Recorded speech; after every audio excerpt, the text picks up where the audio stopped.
যদিও এটা একটা শিকড়ই, অনেক বড় একটা শিকড়, কিন্তু এই শিকড়টার সাথে আমরা তুলনা করতে পারি কি জানো?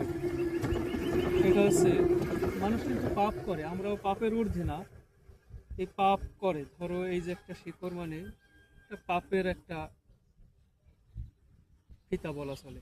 এই পাপের ফিতা জড়াইতে জড়াইতে মানে পাপ করতে করতে করতে করতে এইভাবে কি হয়, এই হচ্ছে পাপের পেঁচানো আর কি। একটা পাপ করা মানে আর একটা পাপের সাথে পেঁচাইয়ে যাওয়া, এইভাবে পাপ করা আর হচ্ছে পাপের সাথে পেঁচাইয়ে যাচ্ছে।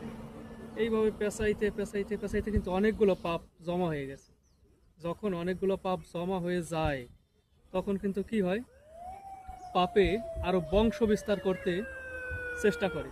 ঠিক কিরকম ভাবে, এই যে কিন্তু একটা শিকড় ছিল, এই একটা শিকড় থেকে আরো একাধিক শিকড় দেখো কি হয়েছে, বংশ বিস্তার করছে বা গজাইছে। ঠিক পাপ আমাদের জীবনে এইরকম ভাবে এক একটা পাপ পেঁচাইতে পেঁচাইতে পেঁচাইতে পেঁচাইতে একটা সময় সে আর পেঁচাইতে পারে না, কিন্তু সে কি করে, বংশ বিস্তার করতে শুরু করে।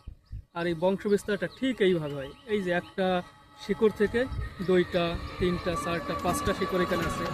আবার যদি আমরা একটু নিচের দিকে যাই, দেখো এই শিকড়গুলো থেকে ঠিক কি করছে সে, এইরকম ভাবে আরো পেঁচাইতে পেঁচাইতে মানে বংশ বিস্তার সহ পেঁচাচ্ছে কিন্তু।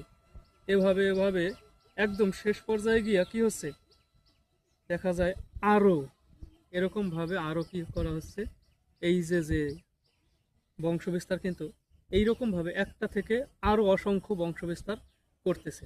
অর্থাৎ এই যে যে একটা পাপ করা থেকে কিন্তু আমাদের জীবনে কি হয়, পাপের আর শেষ থাকে না।